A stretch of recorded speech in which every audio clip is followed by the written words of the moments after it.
Welcome to the No More Late Fees podcast. I'm Danielle.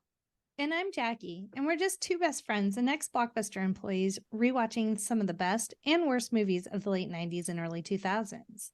And this week we are talking about the film Drumline with our guests TC and Ceej from Brum Meets World. Welcome. Hello. Hello.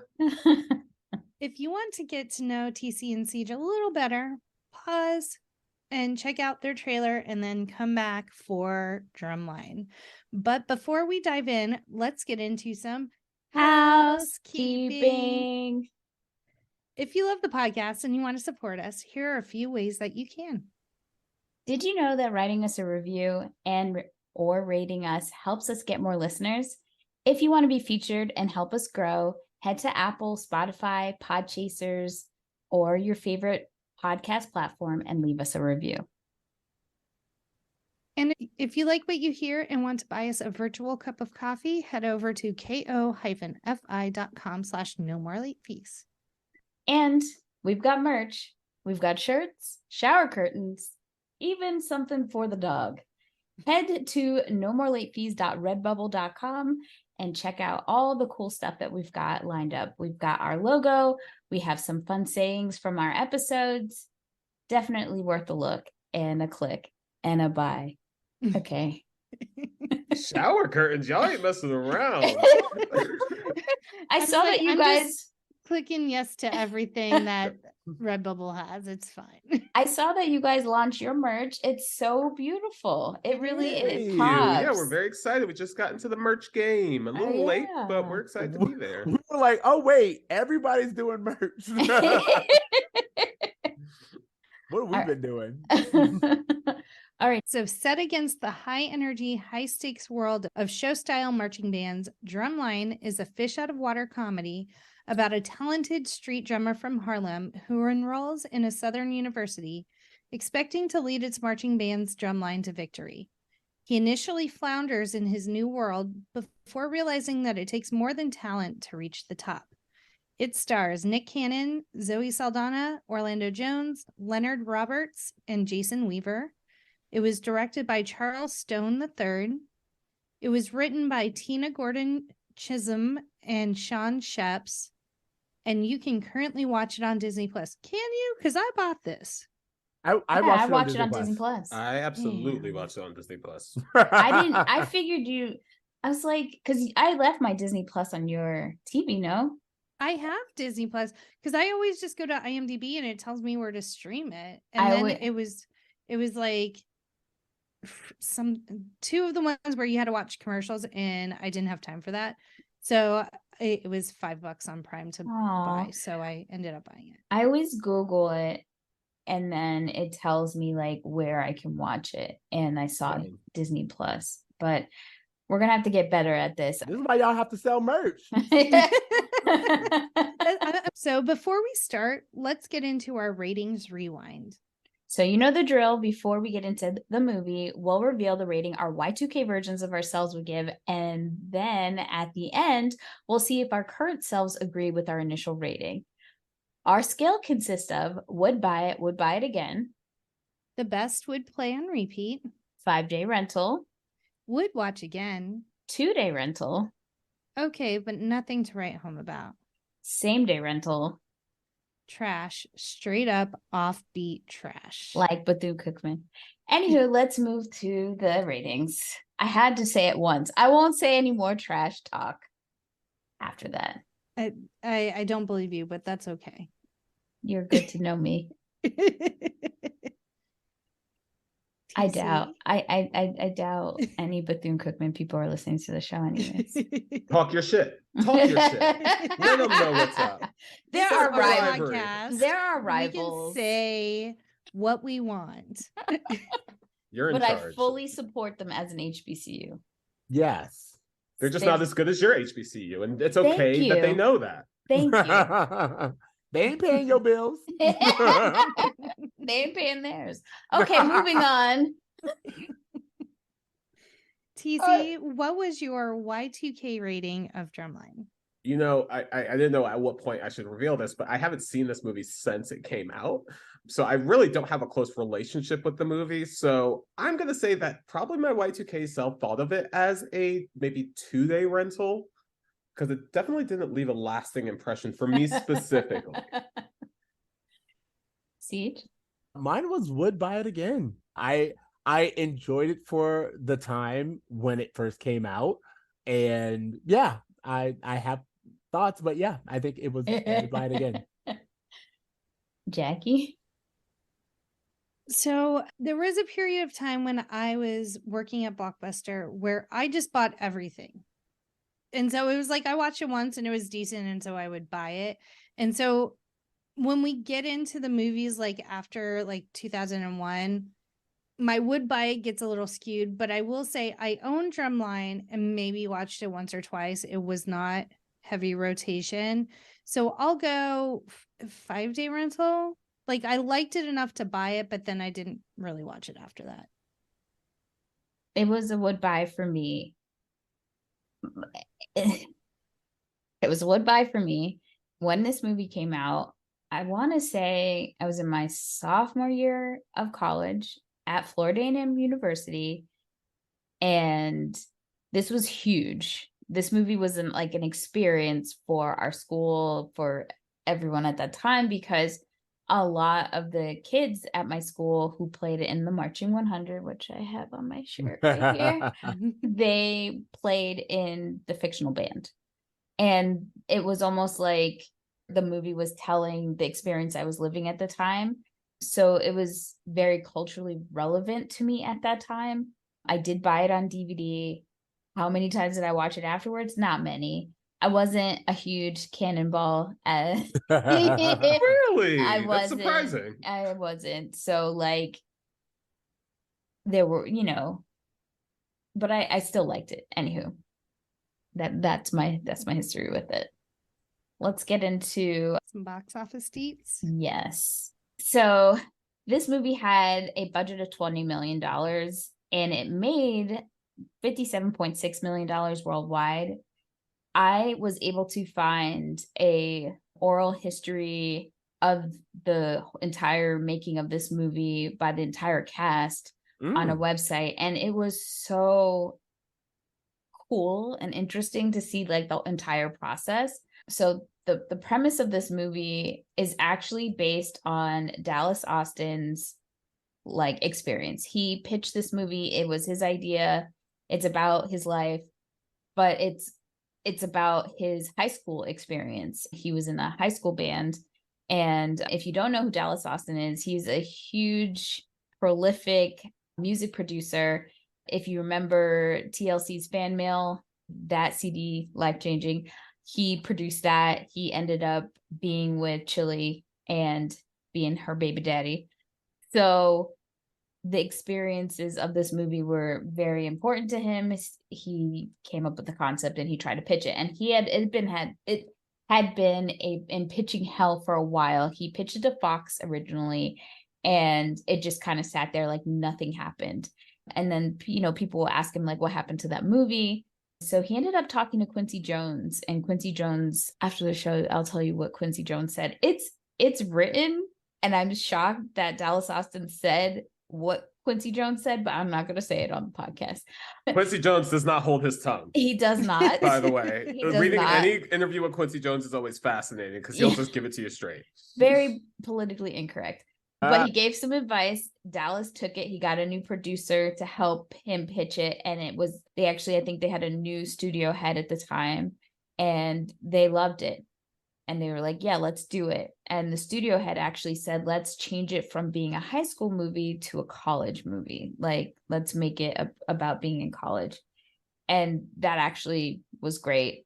Turned out to be one of the best choices that they made. The problem was the studio also felt like there had to be a white person, a white main character added to the script, because originally they felt like they needed the 20 million to make the movie. The studio wanted to give them $15 million.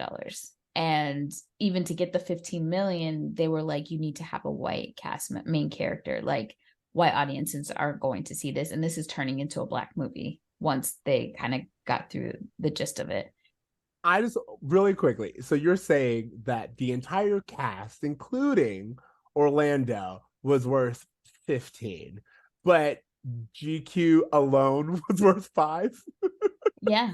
And I think they were really smart in the way that they casted GQ, because GQ is white adjacent. I mean, if you said to GQ that he was white, I don't even know if that would download with him because honestly, he's half. Is he Pakistani?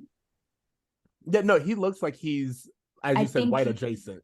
Yeah, Some. like I Yeah. think one of his parents is from Pakistan, and I hope I pronounced that properly. But yeah, and he's got a lot of flavor to him. We had him on the show. If you have not listened to the episode, you should go back and listen to our interview with him. He was amazing, and he gave us so many fun facts about this movie and other movies that he was on, and just his like musical skills, because he's a musician as well.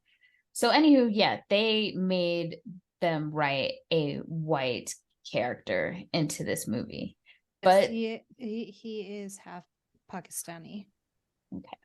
Yep. So yeah, and he was down, like he was a part of that cast, and they were able to have him in there but not center him. But I think if you go back and look at some of the promos, I feel like he is more of a prominent face in the promos than in the actual movie. And I think the thing that is kind of similar is what happened in Bring It On, which we're going to be doing. I was going to say the reverse of Bring It On. Because they ended up doing some extra promos, because listen to our Bring It On episode. I'll tell you guys about that. Yeah. Anywho, so well, again, can I just quickly say about that tidbit? You know, when I go back and I watch classic Black movies, Boys in the Hood, New Jack City, Set It Off, I'm like, I need at least one white character in this movie. Otherwise, I can't connect to it. And so, like, I get where the studio was coming from, because I need a little bit of mayonnaise on my sandwich, you know? Right. Well, it's like crazy to me that they were like, we don't want to, it's turning into a Black movie. It is a Black movie. It is about a Black movie. college, a historical It's Black turning into a college. Black movie. You know, the one at the HBCU. But Dallas Austin said, this is not a Black movie. It's a story. Yeah. This is a story. We have this conversation all the time because we watch a lot of television. And I believe, like, in a television or a movie, all you need is two Black people for it to be considered like a diverse movie. Mm-hmm. But one is diverse. Two is like, oh, more than two, and it's a Black production. Right. More than two Black characters in a movie, no matter how big the cast is, and it's considered a Black movie. And that is insanity. But, you know, I have to say, is it a chicken or an egg situation, right? Is it that we're that people are conditioned this way to think this way, or is it that they're thinking this way and they're like, we've got to cater to that? Because when I think about it, there are so many movies that I know in my lexicon, because I'm Black, and I'm like, of course I'm going to see Black movies, but there are a lot of Black movies that white people wouldn't even think to see, don't even know they exist. It's like there's a blind spot to it for them, and correct, they're like, I didn't even know. Like, there's sometimes even on our Instagram, I'll post certain things like very classic movies. I don't even want to say Black movies, just classic movies, and people are like, never seen it, don't know what this is. And I'm just like, how is this possible? You know what? I think something to that is that it felt like, even though, you know, there was so much Black content available for like us in the 90s, it all kind of felt like there were similar stories being told. Mm-hmm. You know, like that whole concept of like hood movies is basically what, the late 80s to like the mid 90s. Like, yeah. that kind of sums up so many what people would consider to be Black films. But nowadays, I feel like we've really stepped away from this monolith narrative. And now it's like, well, Black Panther is a Black movie and Moonlight is a Black movie. Like, they can just be so many different things now. And I think that audiences are becoming at least more diverse in general. So I think that there's more of the public maybe open to these things. And I think there's more diverse storytellers who are saying, hey, we're not just one thing either. And I think that allows, more, I guess, non people of color to kind of see these experiences as really rich and interesting. But I would say that any hood movie from the 90s, any classic one, is probably just as good as any drama that Scorsese put out in the last 10 years. So Agreed. like, it really just, you have to kind of open yourself up to those things as well.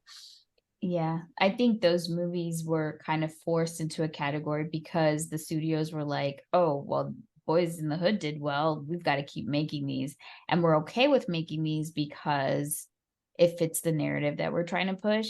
But I think a lot of really good creators, directors, writers were able to make their stories their own. And now we can look back at them and say, like, these are very deep and rich movies beyond just the environment. But I do also like that because of those movies, we do have in the late 90s, early 2000s, we have this Black Renaissance where you have movies like The Best Man and The Wood and even Drumline, where a lot of Black people were saying, you know what, our stories of,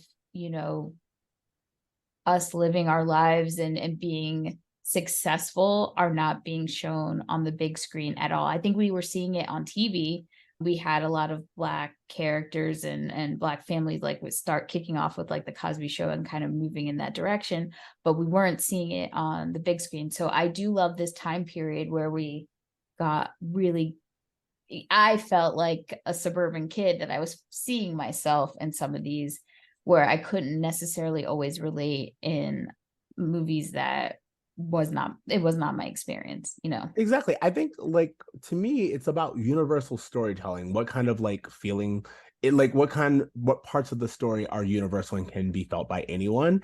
And like we had joked previously in the trailer, but like when I think of Save the Last Dance, do you consider that a Black movie? Because I consider that an MTV movie. Like when I think about it, I was like, it has a large Black cast and one white star.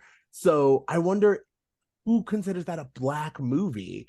Because the protagonist is a white girl, seeing Blackness through her point of view. She's centered, and it's just like why Remember the Titans is not a Black movie. Yeah. Because that is a movie about race, but it is digestible for white people. Whenever you have a movie that is literally a fictional tale of something that really happened about racism, but white people are like, I love that movie, it's not a Black movie. But have you seen The Blind Side though? Because I don't know that fits for that one.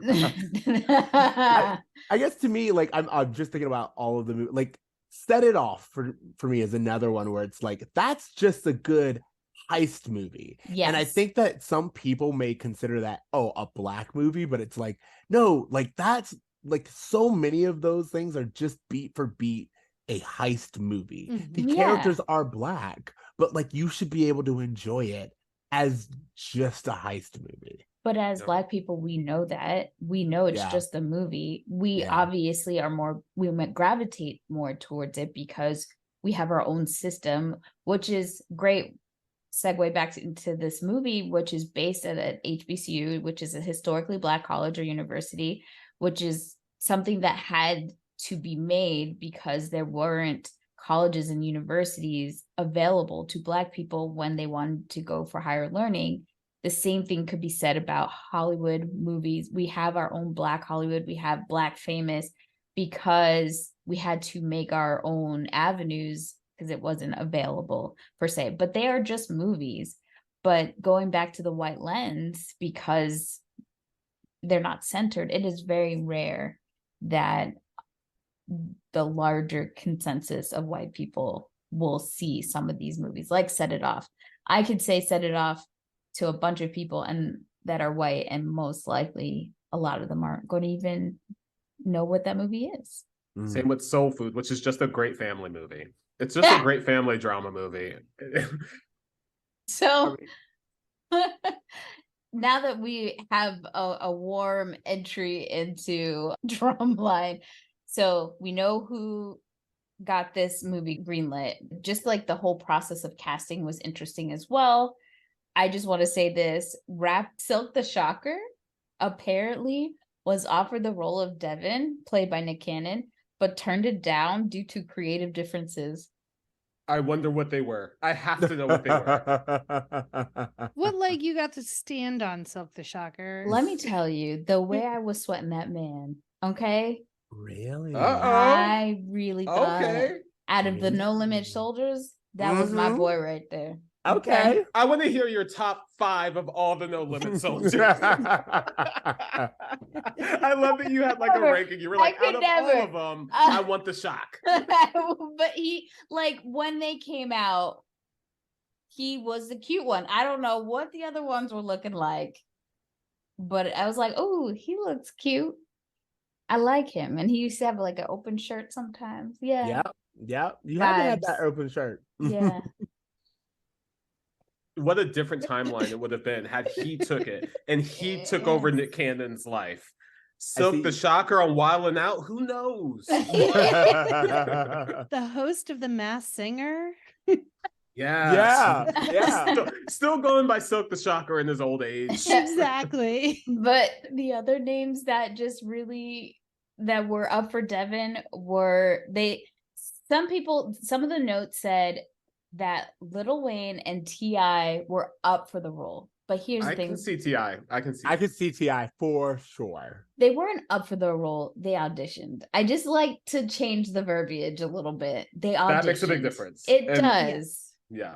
Speaking of audition, it was down to Zoe Saldana and Kerry Washington, which first of all, absolutely, if you are in Hollywood at that time, this is the market that you're shopping in. Yeah. And it is Kerry Washington or Zoe Saldana. I say this because I've been waiting to say, this is the blackest role Zoe Saldana does in her entire career. I was like, has she been around this many black people since? Okay. I'm glad you brought this up because I was like, don't do it, Danielle, but I'm going to do it. So you're talking about Nina Simone, right? No, I'm not getting there yet. But I will say this: if the oral history that I read, and she is being interviewed during that, just the verbiage and some of the things that she says about her getting this role and how she talks about it. Spill the tea. Spill the tea. You can I'm read gonna it say between the lines. Right off the bat. I'm just gonna say it because if you have Kerry Washington or Zoe Saldana, the moment I saw Zoe Saldana in the group of friends that they put her in, I'm like, oh, she's the lightest one. And it's like almost it's like she's set up for Nick Cannon to be like, and who would you be choosing within this group? I think it definitely a hair factor for sure. But the director did say Kerry, this is what he said. Kerry was too polished, like way too polished. And I think when you read between the lines, her acting caliber in comparison to like a Nick Cannon, definitely, I could not believe that he was going to get her. I hate to say it, but I you know what? Now that you say that, like, I would need a different lead if Kerry Washington was in the movie. I do not believe that he could spit game to her. Zoe Saldana, is she fresh off of Crossroads in this? Yeah, because that came out in 2001. Yeah, and Center Stage. So one of the things she complained about was that she's a trained ballerina, a trained classical dancer, and she just was trying to get away from dancing roles, and this was a dancing role. But she spoke to the fact that she was glad she was a part of this movie because it's such a important part of American history that needed to be told. But she, had a hard time in the beginning when they were doing dancing because it's very different than classical dancing and of the Southern African American experience. Yes, this is the blackest movie that she's been in, but also I have a problem with her talking about being in, like, now that she has the clout that she has and where she's at, she kind of complains about the fact that she's never been able to be in a movie that represents who she is as an Afro-Latina, but she doesn't clarify that in a way because she has all these roles that could have gone to African-American actresses and had no problem with that. So I get a little side eye about her relationship to that kind of thing. It's giving I Know Black vibes. Absolutely.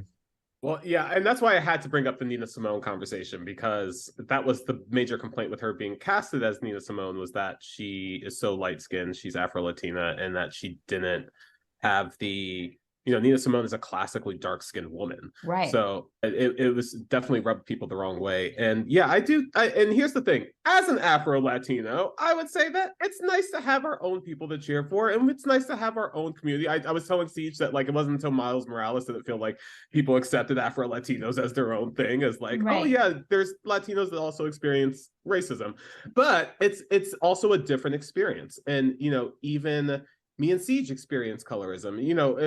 Throughout my life, I've seen it in different ways. So you have to acknowledge it. You have to acknowledge it and understand that it plays a part. If they're only looking at Kerry Washington and Zoe Saldana, like, they're not looking at, I can't even think of a darker skinned actress from the time period to consider, because they're not throwing their names out there. Gabrielle Union. I was gonna say, is Gabrielle darker? I was like, literally, a little bit darker. Yeah, but yeah, I just have a problem with the language that she uses about talking about these experiences, and it doesn't feel authentic. And it's just sad because we as the diaspora are rooting for her, right?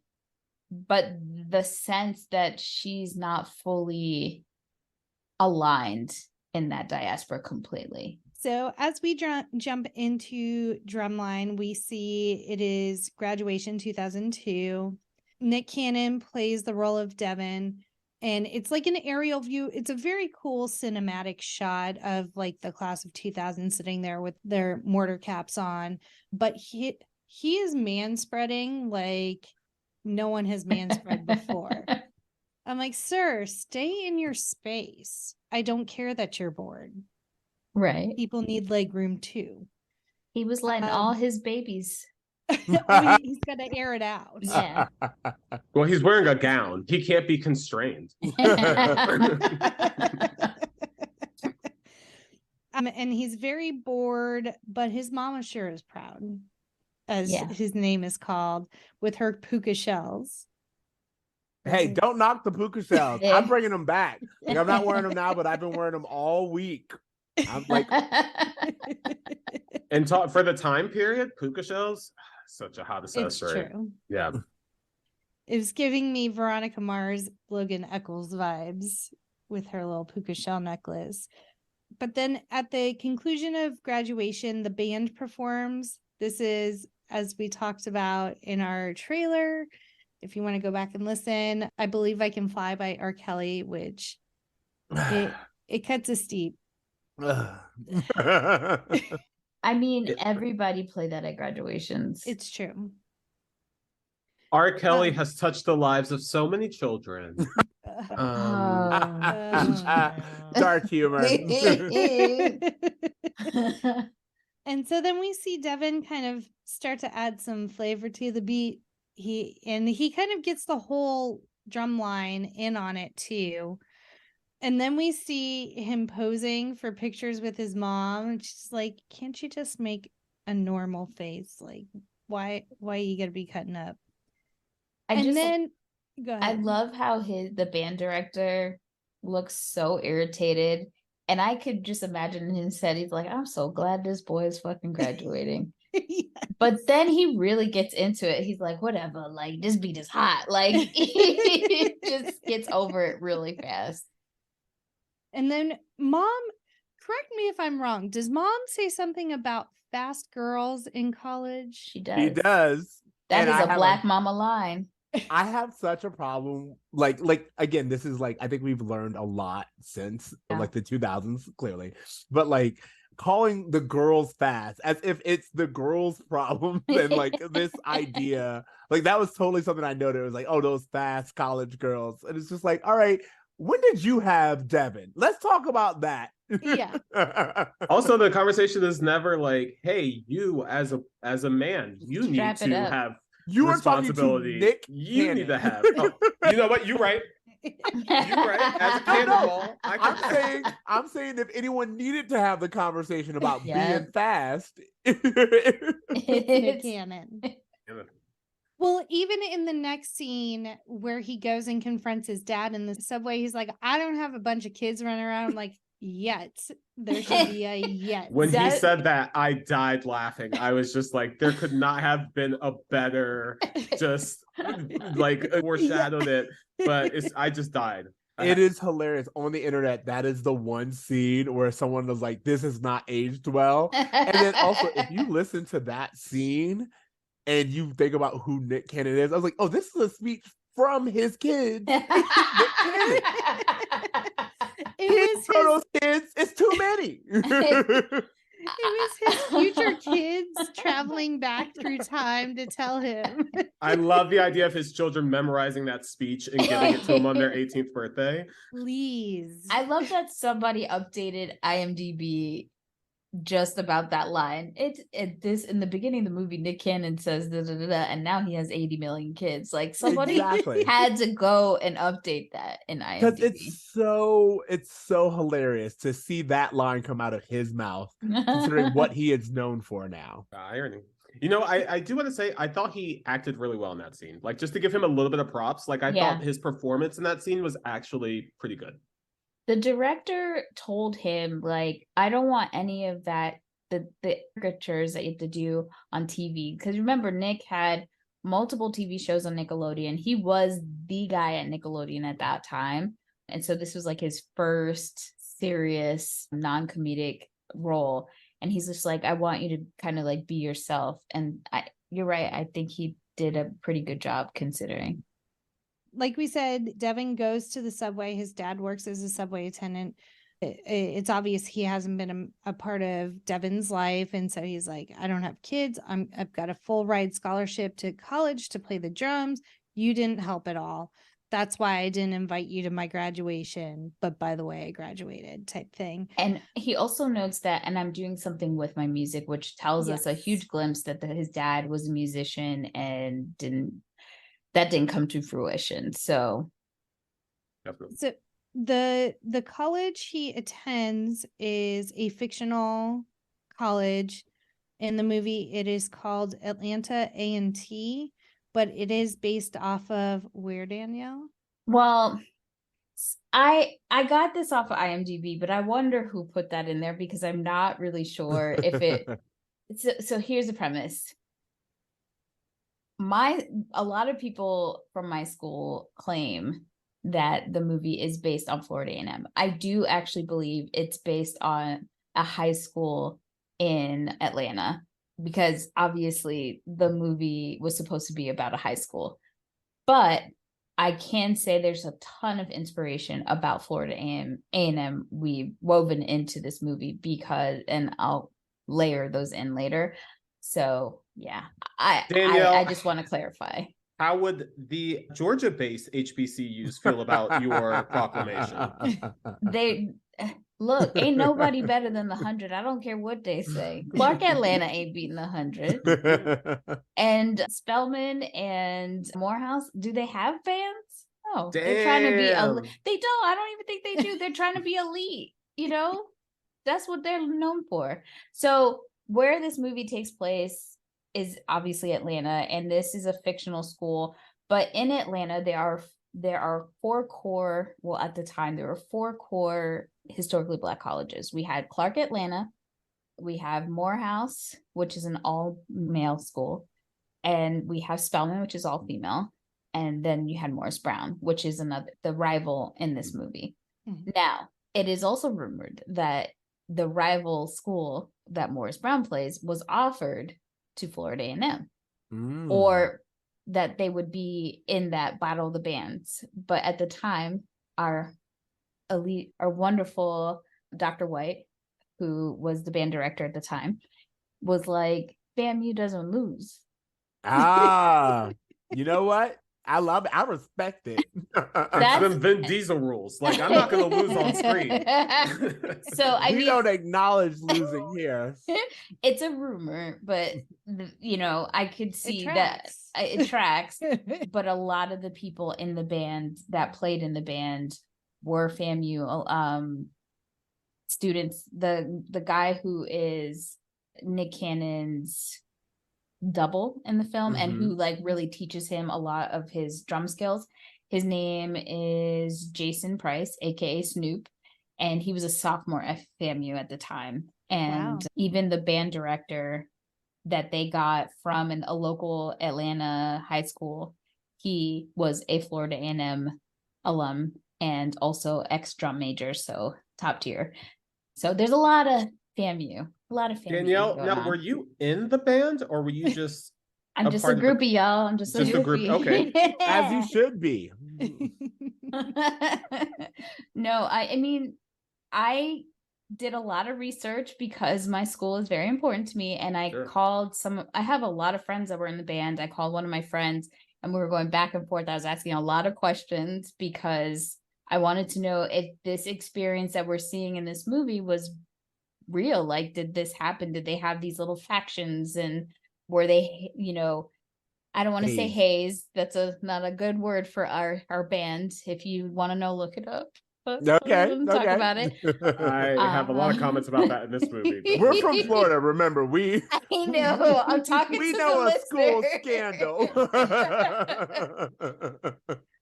Devin is on a bus with a few of his bandmates heading to college, and so they kind of make introductions in that scene.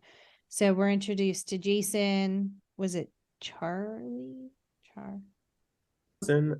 Ernest. Charles. Yeah. Jason, Ernest, and Charles. Now, Charles' character is very annoying to me, and I don't remember if he's in Remember the Titans. I think he is, and he was just as annoying to me in that movie as he is in this one. But they are not going just to school. They are at school a little bit earlier than everybody else, which is totally normal. A lot of the band people go during the summer because they literally have to train. I mean, being in a band in the HBCU is very difficult. Like, you're not just playing music, you are physically being pushed to the limits so that you can keep up. It is not for the light of heart. I do want to just say this because I was friends with a lot of people who were in the high school band and who went on to do college bands. And then an ex of mine was actually a band director in my 20s. So I spent a lot of times at these things, and this shit is serious. Like, I like in the movie, like I was kind of writing like, oh, it's kind of ridiculous that they're taking it this seriously. But the truth is that like, this is accurate to the experience, not just HBCUs, but just college, like marching bands in general. You're there like a month before doing training and learning the material. You have to do constant auditions, like that whole thing of being first chair, like they take that shit seriously. Drum major, like you can have a full ego trip and like it's just tolerated. So there's just so much about what this movie explores about this culture that's at least accurate from the experiences I've heard from my close friends. Also, I think it's important to note that, like, what I thought watching this movie was like, it's kind of like a sports movie in like the montage and like the setup. And I was like, but that's because it should be equally respected. Like, just like Bring It On was a movie about like, you think that cheerleading is just like this thing that happens at games, but it's just as difficult and just as much of a craft. I would say that Drumline was like that movie for band where it's like, oh, it seems like just something to do during halftime, but these people take it very seriously, and it is an art form to be able to play a heavy instrument while walking around in all types of weather. So yeah, I thought that was amazing. And I'm glad you said that because the director actually said to like, I think the cinematographer and all that, he's like, this movie is about band, but we are making a sports movie. So you're absolutely correct. That is the way that they were making this film. That's so funny because I also got like a lot of like Sister Act vibes from it. Just like, y'all been doing it the old way for too long. We got to change it up. We got to get the people in the seats. That's a good movie. Well, and when I started watching it, I'm like, as soon as we were introduced to Dr. Lee, played by Orlando Jones, who is the band director, I'm like, this is Pitch Perfect. Yeah. Yeah. Where they're doing it in like the traditional way, and they're not winning, but they're stuck in that rut of tradition, and convincing the leader to change and update their ways, and new is not always bad. And then you like conglomerate, like you weave together the old and the new, and then you win. So what you're saying is Pitch Perfect stole Drumline. Yes. So it's funny. I had told T while watching this, while we're talking about Dr. Lee, the Orlando Jones character, I was like, there is a lot of classism in this movie, specifically the idea of hip hop and all this other stuff is like not respectable music. It's not respectable art. And he's like, no, like I'm a classic artist. We do the classics here in traditional band. And there is a way to have both. And I like that the movie like ultimately gets there, but we can't ignore the fact that a lot of what is disregarded about what Dr. Lee feels is modern music or modern style or whatever is this lack of respect in even the Black community at the time of like, there was like this tier system of like Black respectable, i.e. the Bill Cosby way of doing things. And then like what those hoodlums are doing. Like when he was like, I'm not going to play the thong song. I'm like, what's wrong with the thong song? Have you heard Cisco's falsetto out? Like, but I think it also speaks to, but with anything within Black culture, it definitely is a trickle down for what we are receiving from the white community. And a lot of the things that we continue on or push is more of a survival tactic a lot of the times, because we want to be able to navigate the world in a way where we can be successful. And I think a lot of people have that mindset instead of just being who we are. And even when it comes to marching bands, you know, there is such a divide between a PWI marching band and, you know, when he does, what is it, the Flight of the Bumblebee or whatever, that song, that is very much like the high level of what you're going to play from a marching band. Like you have to get, that is a very difficult song to play. And I see Black bands play it, trust me, but for a white band, that is like a normal thing that they play at I remember the first time I went to a white football game and I said, what the fuck is this? You know what it was? I went to University of Florida. I was visiting Jackie's sister. We went to a game because my college, they had those, what are those games called where they take a smaller team and they whoop them. But like they end up paying the school, the largest school pays a smaller school just to kind of like play up on them so that they can like warm up or whatever.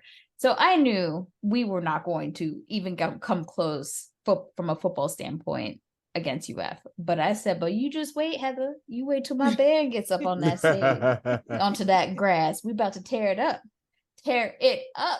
You know, and watching them white people like, oh, but a lot of people know what fam is about anyways. It wasn't a surprise, but like the pride that you feel about that whole situation. But the bands are just like vastly different. I think you could kind of see maybe there's like a movement to the middle now, but not even close. So I wanted to speak on this because I thought this was such an interesting dispute between this kind of like old school versus new school, because it's multifaceted.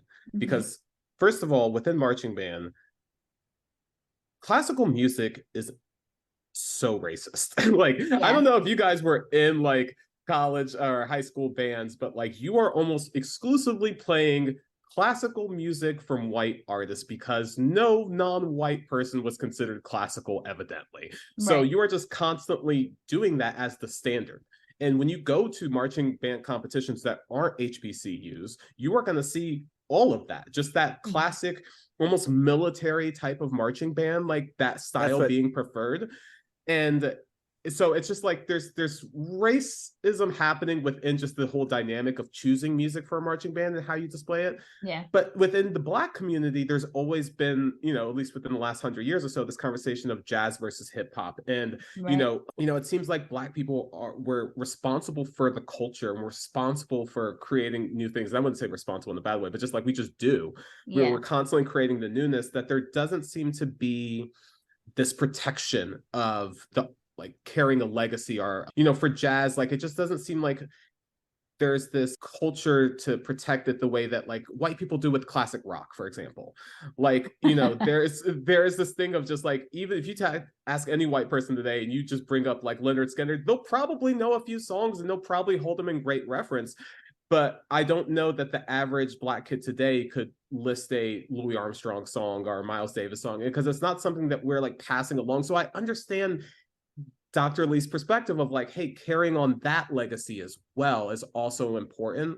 So there's just a lot of interesting conversations happening from like a race standpoint and a generation standpoint. But yeah, it is generational, because it's funny now that white people hold jazz to a very high regard. When you look back, you could even cite the musical Chicago in the way that jazz was considered. Any music that was Black was considered no bueno. And jazz was used as a way to blame the crime that was happening in this country, and was considered like classical, like you said, classical music here. And jazz was not great. You know why? Because jazz was a feeling. This is music with feeling that you can't put notes to it per se. Every time a musician would play jazz, it might not be the same thing you saw the show before, because they are going to have different movements. So it was just so outside of the box. But it also was a way for people to express what they were going through socially as Black people. And it's just really funny, as that generation got older, that they couldn't look at rap in the same way, because it was literally jazz in a different time period. And it's funny to me, because I think the thing that makes this movie really interesting to me, and why I kind of really loved it on this rewatch, is it brings up really good ideas. Like, as you were talking about with jazz, the thing about Devin's character is he has a different form of intelligence. Like, that ability to watch someone do something once, just watch them, and then you can pick up the music notes without being able to read music yourself. Right. It's like that's a talent, and that should absolutely be nurtured. However, Dr. Lee is right that you need to know the basics before you can break the rules. And that's what I really loved, because he says something early on. It's like, we need to educate and then entertain. And what Dr. Lee is trying to do is he's trying to make sure that these kids have a fundamental understanding of where their music came from. So when they are trying to create new music, they actually understand where that music is rooted from, if that makes any sense. So I understand his goal, but it is very much like, we can only do the classics and we do not respect the new stuff. But I also I always felt torn about it, because I understood where Dr. Lee was coming from. And I felt like if he had just kind of maybe said it it did still feel elitist. It still felt, it is elitist. But it also felt like, white people need you to know this, and you can't do what you're doing. But he was a genius, essentially. It kind of goes back to what you were saying about jazz versus classical. It's like classical is being able to make all of these rules about time signatures and keys and tempos, and jazz is just like, bro, let's just feel it. And so it almost kind of comes down to that same understanding of just that white people kind of need, at least musically, needed that kind of structure. Whereas, you know, there seems to be this like instinct to express yourself outside of the structure that whiteness approved of. Right. Well, it's even visually represented when Jason is like, he's not feeling the music. He's going through, he knows what he needs to play, but there's just some piece missing. And Devin goes in and kind of gives him that key to, this is how you feel the music and work with the music and make it a part of you. Yeah. I mean, look, I could say it all day that so many things are rooted in racism, and you would And be you'd be amazed. right. You would be amazed. And like, you know, a lot of people are like, oh, why are you always bringing race into it? Because it's everywhere. It's just unfortunate that people are like in a bubble. They don't realize it. And I think a lot of it has to do with, once you buy into the idea of whiteness, you have to give up your culture, right? So when people moved here from other places, you were Italian, you were Russian, you were Irish, you weren't white. That concept is like something that they bought into so that they could have a sense of like being higher than. But when you buy into that, you have to let go of the ties of those culture that you have.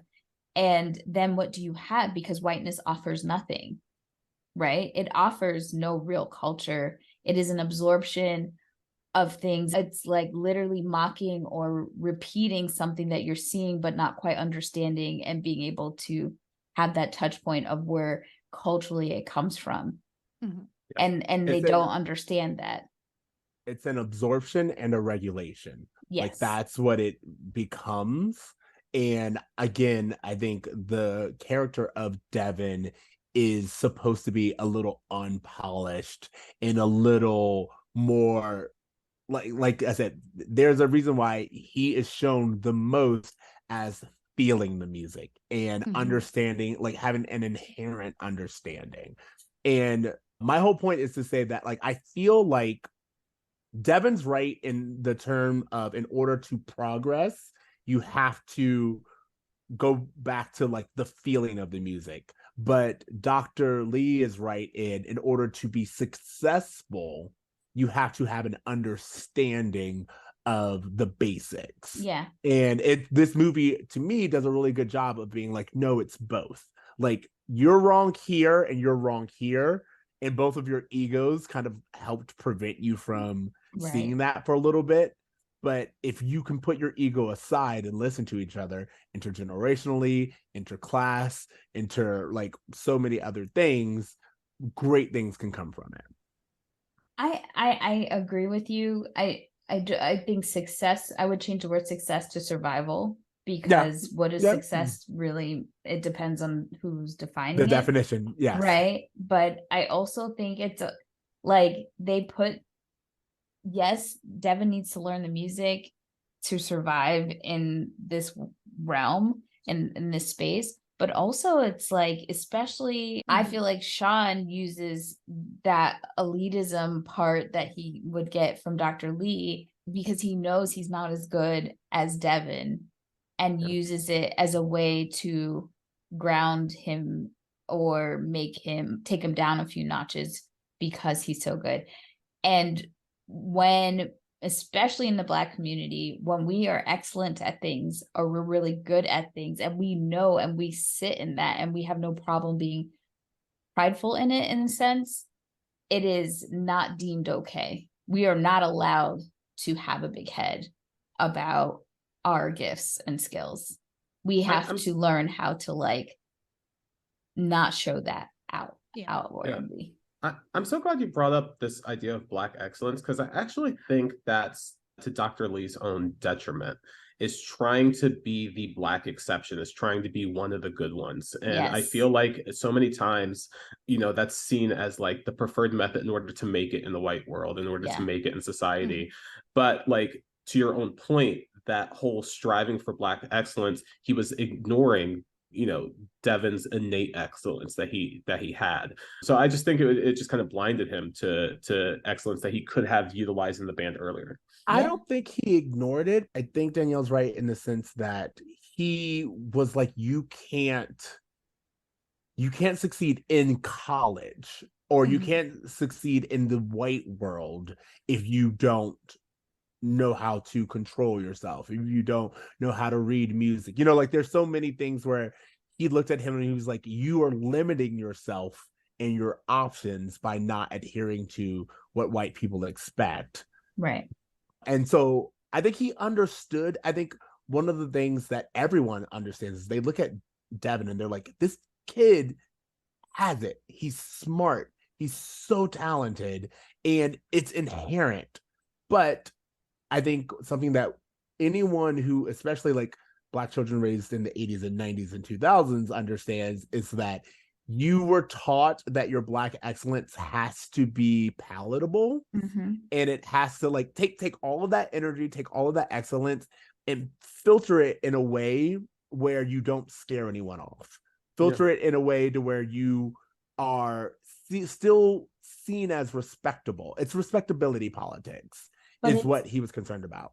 And it's also, again, survival. So there's, I forgot what the word is, what like the phrase of it's called. But if you ever notice, Black parents will, you probably know what I'm going to say. I know exactly what you're talking about. They will, if they're talking to another person out, you know, a white person, let's say, and they're like, oh, your son is doing so well, and like so great. And then white person's like, yes, he is. But then it's like, oh, wait.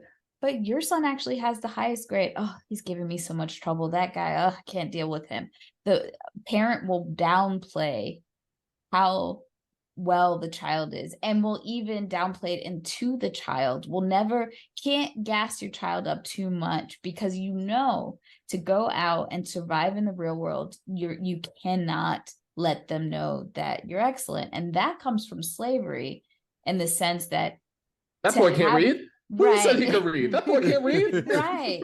And to have a child in slavery was an act of rebellion in some way, if you did it and tried to keep them, you know, and if they saw that there was too much capability in your child, you might potentially lose them. So you might say, oh, no, he's stupid, or whatever you have to do to protect that child and make them have their head down. So it's just like, so many generations of learning these survival tactics actually cause us to have these things that are happening and we don't even realize. And so like educators, parents, we are doing things in our communities to essentially that would keep us safe, instead of just saying, go for the clouds, you know, because we know that's not something that we have access to, essentially. Right. And to your point, like, you develop survival mechanisms because they serve you for a period of time. Right. And so, you know, deciding, you know, how to talk to young children and realizing, hey, maybe, you know, the thing that was told to me in 1960 doesn't serve this person in 2023. Right. Like, you know what I mean? Just kind of like understanding, but also having the understanding to prepare them for the realities of life as well. There's a balance there, and I don't even know that I know what it is. Yeah, and we're seeing that now with generationally, and that's not just to the Black population. This is happening across the board, where you're seeing, you know, it's like boomers are mad that we're able to go into work and say, no, that's against my mental health, or I need a mental health day, like things that they were never able to do. And what they get pissed, they're like, well, that's not something you can do. And now we're learning, especially like Gen Z and Gen Alpha, there's like no limits. They're like, yeah, well, I'm not doing that. I'm not doing it. Yeah. And it's not something we ever thought to do. And it's almost like we're getting a backlash because they're upset that we're becoming so free of these constraints and these rules that, what do they exist for? We're questioning that, you know? Mm-hmm. Well, we're also doing the work to unpack the trauma that caused the survival mechanism to begin with. So we're doing the work. You know, one thing I wanted to mention that I had wrote in my notes when I was watching the movie was that, you know, they give Devin such a hard time for his attitude, but I kind of stand with Devin in that sense of like, you have to give respect to get respect. And this is the reason why I could not do the military. I could not do a frat. I couldn't do any of that shit. I was like, you ain't talking to me that way. I'm not shaving my head. Like I'm a person. Like, why do I need to run around and do this hazing shit? Like that just was never something that I was able to get behind. And so anytime that they were kind of pushing that on him and he rebelled against it, I was like, hell yeah, like forget these people. Like, why are you shaving your head? I'm not gonna go ahead. my friend DJ, who was in the band, he's like, it's not like, for him, the understanding wasn't that it's necessarily hazing in some ways, but it's so that you become a unit, you become one, and that so much of the things that you're kind of enduring is because they know what's going to be down the road that you don't really know, that you're going to need this endurance, you're going to need to run, you're going to need to do push-ups, because this is going to be a full body experience when you're out there really playing.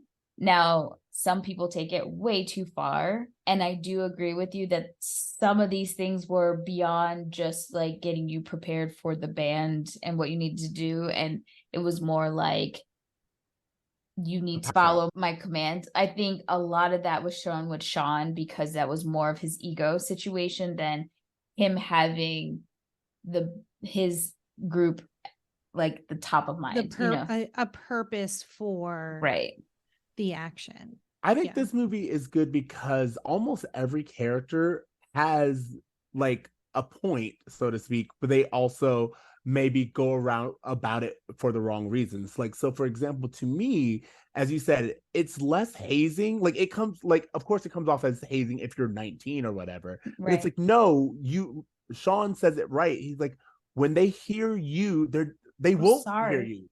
Sorry. They're like, they won't hear you. They hear the band. Like, yeah, you're doing good, but the point is for the band to sound good.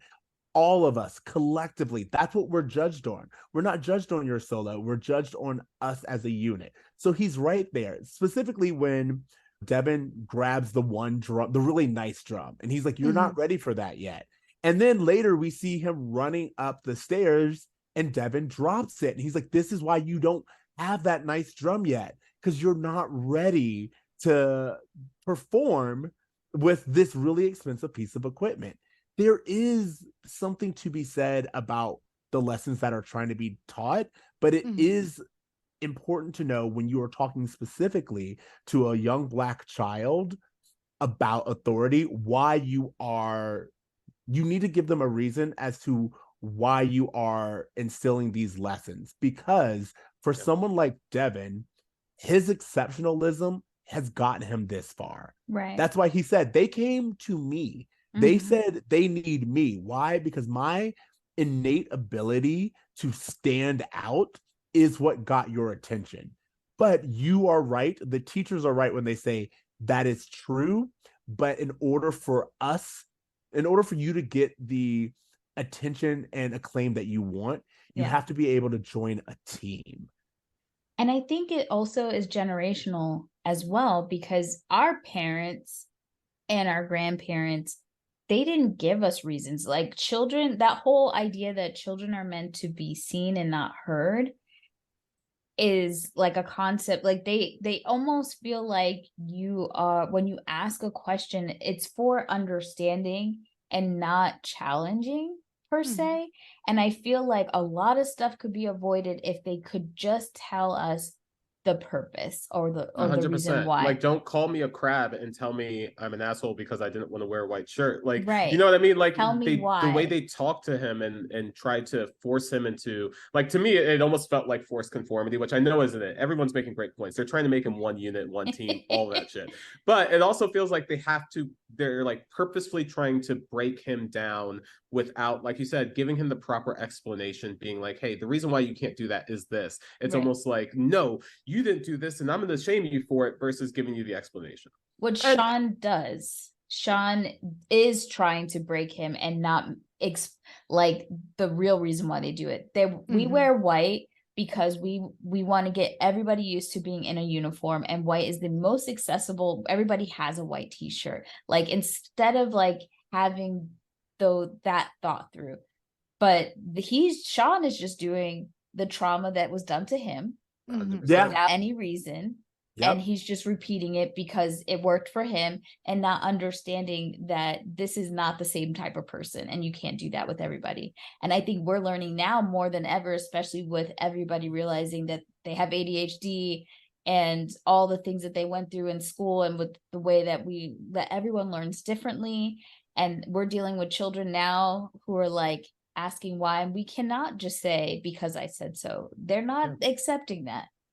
Well, I think it's important, Danielle, to your point, because I said so, and this is so important to remember, specifically before the 80s, it was in fact because it's like, no. You are too young to understand the systems at place and how deadly it can be to step out of line. Like Right. deadly. Like if someone says something to you and you don't immediately shut up and listen to the Black elder in the room, you could literally get every person of color shot Yeah. in that room, every single one. So like it was really important for just do it. I don't have time to explain to you in this very moment Right.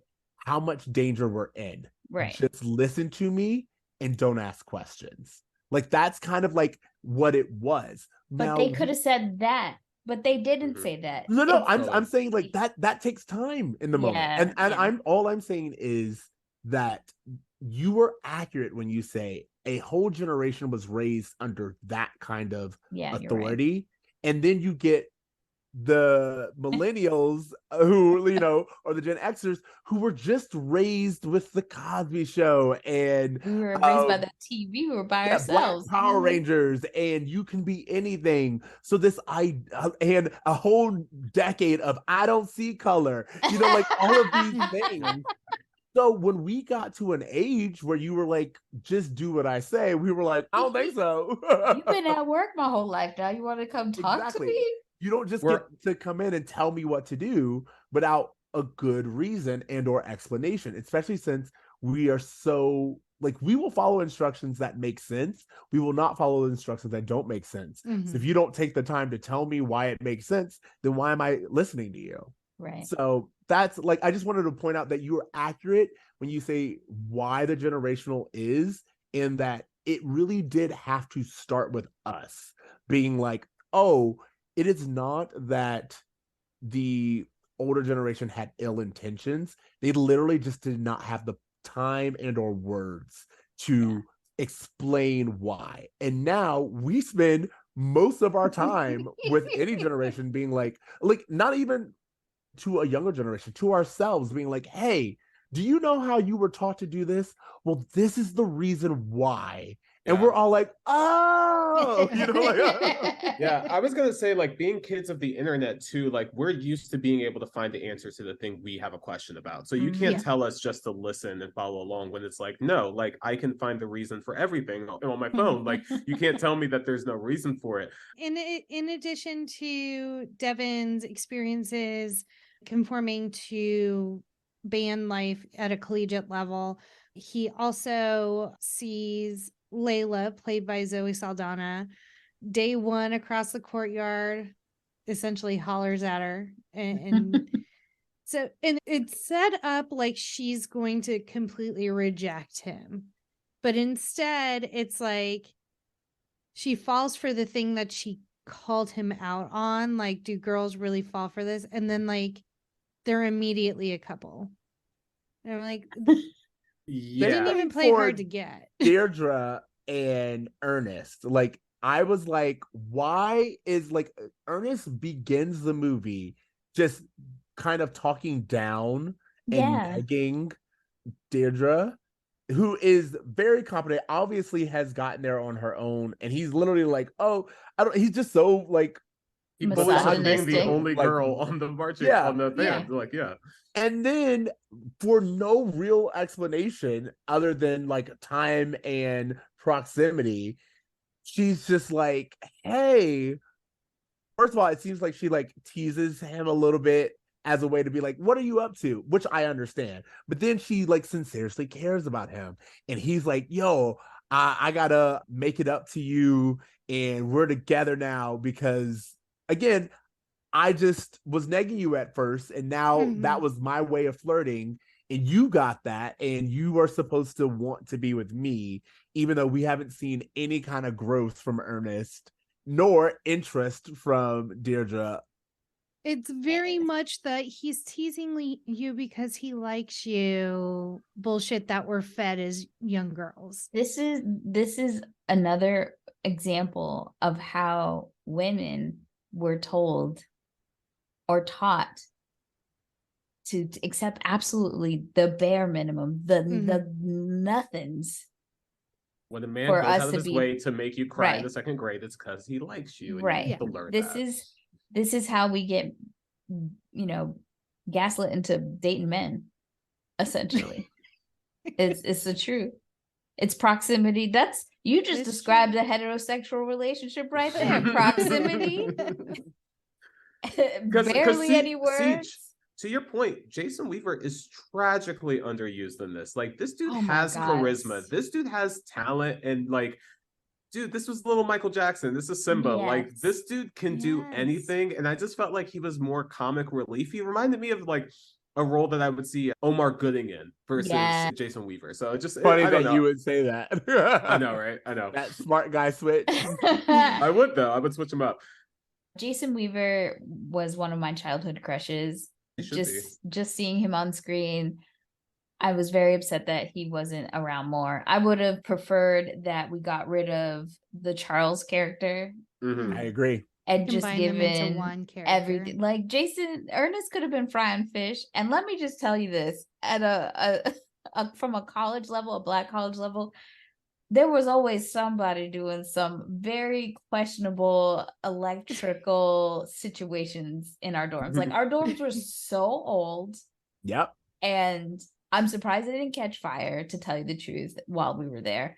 But somebody had a hair salon in their dorm. Mhm. I know somebody was like making full-on meals with a million electric cords. Like, we were Resourceful. really pushing the Yeah. limit. Well, I mean, Danielle had Blockbuster, so I did. She was adding to the commerce So at FAM. at FAM, we didn't have cable in our dorms.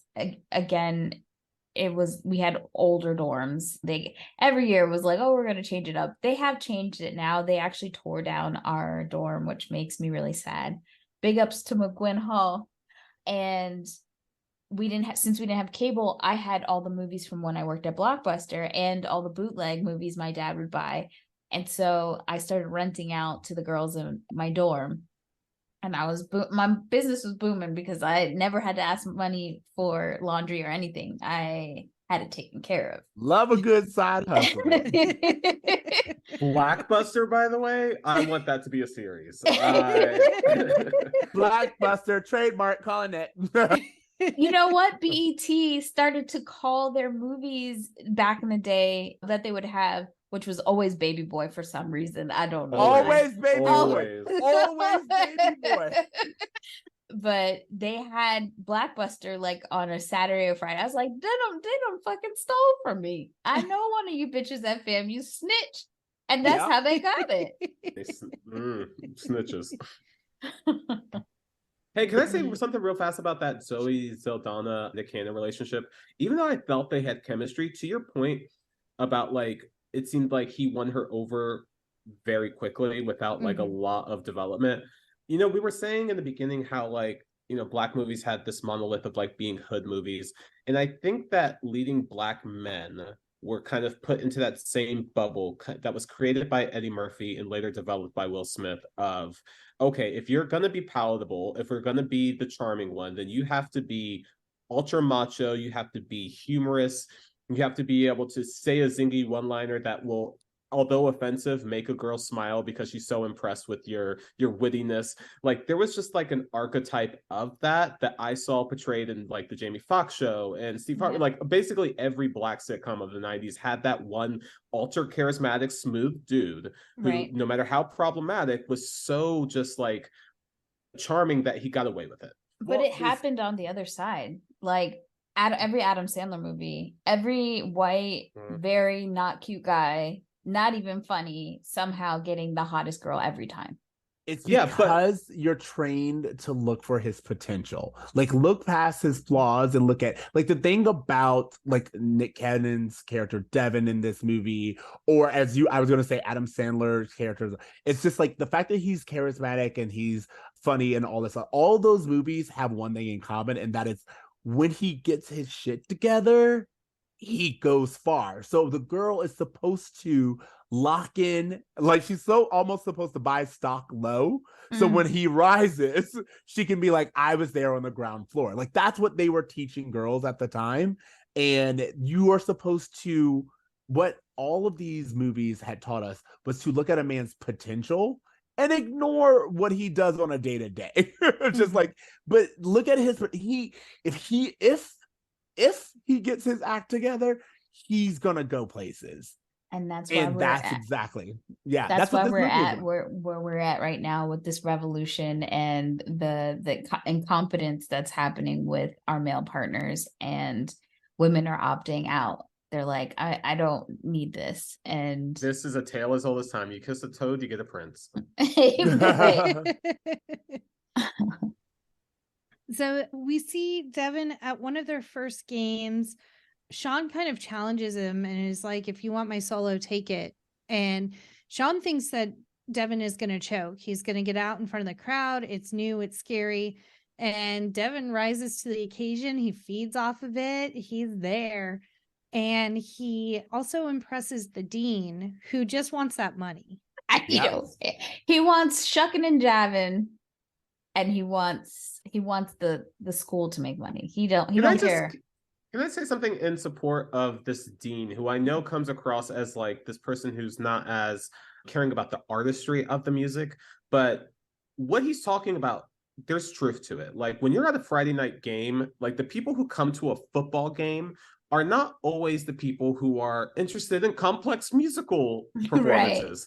They want something that's going to entertain them. And I've been at football games where there have been really complex, halftime shows that were also kind of artsy fartsy and kind of highbrow at a place where people wanted a P.D. Pablo song to dance along to. Like, I think there's something about knowing your audience, and like this is about money and generating money for them. So it just makes sense that he would say like, hey, why aren't we giving people what they want? I think I'm not saying it's the best way to go about it, but I understand where he's coming from.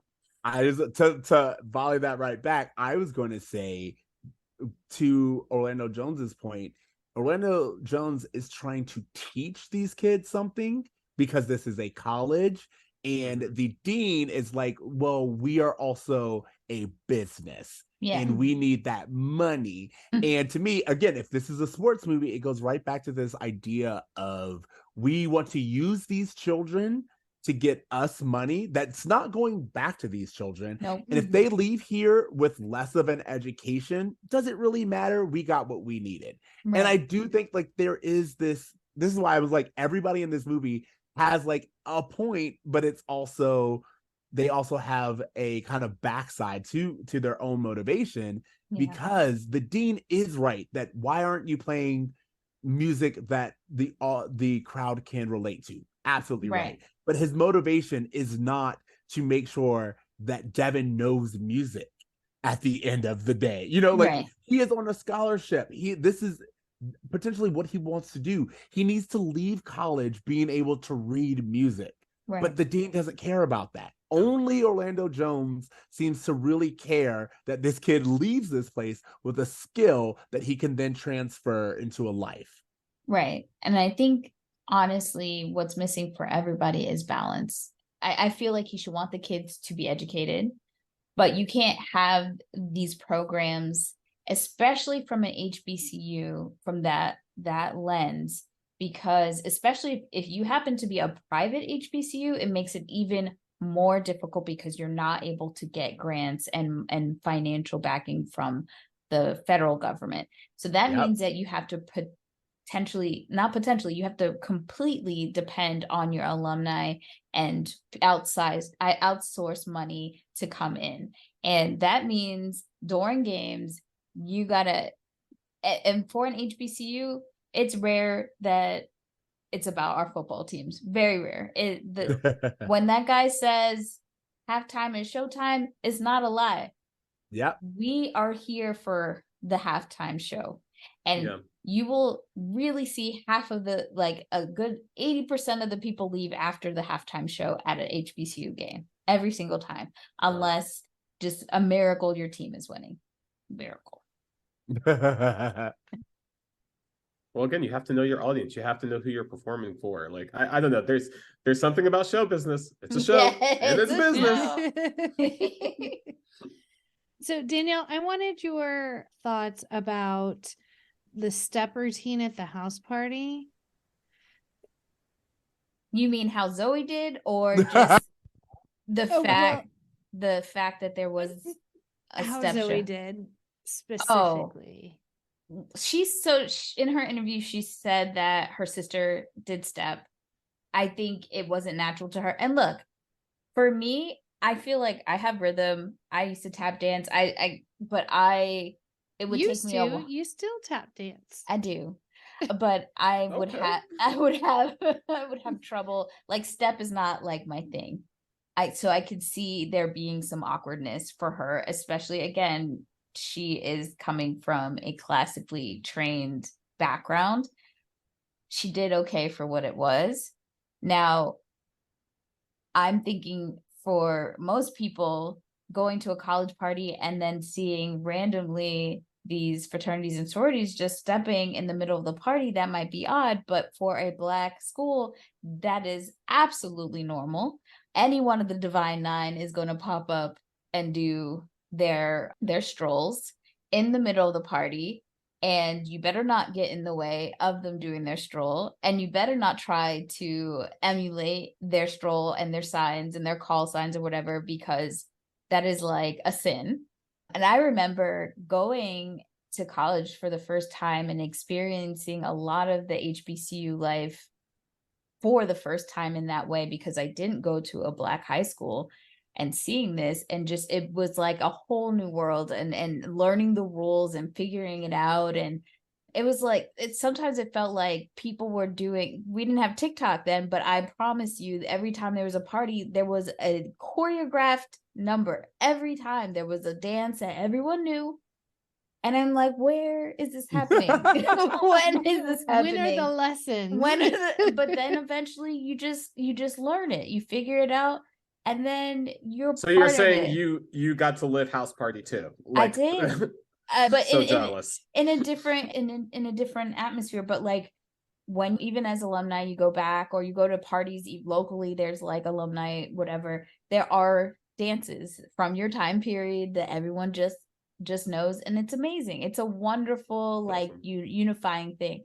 So that was very authentic in that movie, of fraternities and sororities doing their stroll. That's just absolutely normal, just an everyday thing, everyday occurrence. So, but did Zoe pull it out? No. I noticed that, like, she started in the front, but very quickly went to the back.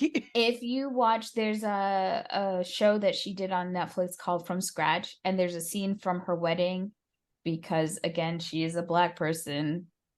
When I say Black, I mean she's an African-American playing an African-American person, and they are doing like the electric slide, and you quickly see her jut out of that. Like, she could not run out of that faster, because her doing it's just very awkward. It's so sad. Sad. That's so funny. And you know what? It's probably for the best that Nick Cannon was, like, his character was made to be like this prodigy, because you definitely could not make that claim about Zoe and Step.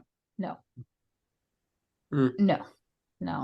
She's a philosophy major, guys. I kind of would have preferred her to just be outside of, like, maybe she wasn't in the band, she's in the stands, you know. Sure. She's a ballerina. Play to her strengths. She did not. And the director said, there have been so many movies where someone comes in with no skills, but they take the time to train. She did train. She worked really hard. Like, honestly, it is what it is, but bless her heart. The director and everybody said that, like, everybody was putting their heart into it, and he said he was worried about Zoe in the beginning. So whatever we see on screen, it was worse. I believe just remember that it was. I want the rehearsal tapes. You know what? To that point, I'll say that I know that Nick Cannon used the double for a lot of the close-up shots, but I think he actually pulled off a lot of the wide shots in terms of what he was able to do on drums. I believe that he was actually doing that. Oh man, when we start getting into when we get into the performances, I was amazed about like what happened there. But he was practicing so much. He had blisters on his hand. They all did, all the actors did. And like at one point, Nick, I think, burst his hand like open. It just was a lot for them. So because you have to remember that they were playing against a real band. Morris Brown it was after their season. This was the entire band of that college playing against them. And you have actors, you have band members from all throughout Atlanta, from high school, you have from other colleges, trying to like piece together, and they only had like weeks to kind of figure that out. There's pressure to represent, especially when you're amongst the people who can actually do it. It's like you need to prove that you deserve this role. And they were not happy either. Like so many people in that space were not happy about these actors in the movie. They really would have preferred if it was real drummers playing these roles. So even though they were in the movie, they were mad. And that final scene that we get between Morris Brown and the drumline of A&T, that was real.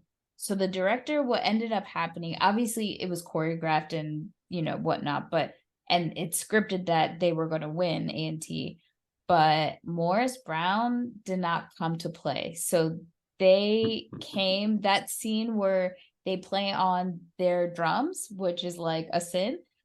That was not something that they knew was going to happen. The director started to get so heated between these two, even though it wasn't a real competition. The director was like, I'm going to let this continue to happen. I'm going to actually fan the flames on this. On the fire. And so he ended up getting two t-shirts, one that said like A&T on it and one that said Morris Brown, and had it sewed together. He was playing both sides. And so that scene where they do that, Nick Cannon's face where he looks really mad, like all the actors looking real, they were not acting. This was real for them. They were pissed.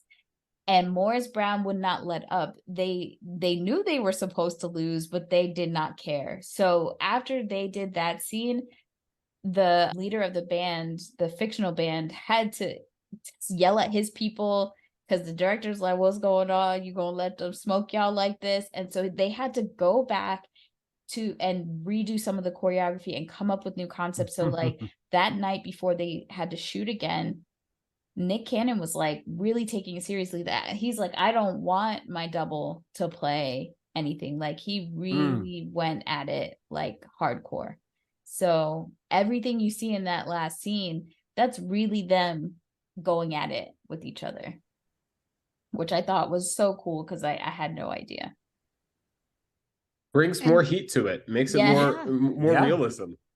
And like Nick Cannon, you know how like different actors have different like mannerisms and stuff that you can tell. Like Jennifer Aniston always flips her hair with her thumbs, and Angelina Jolie always touches her neck.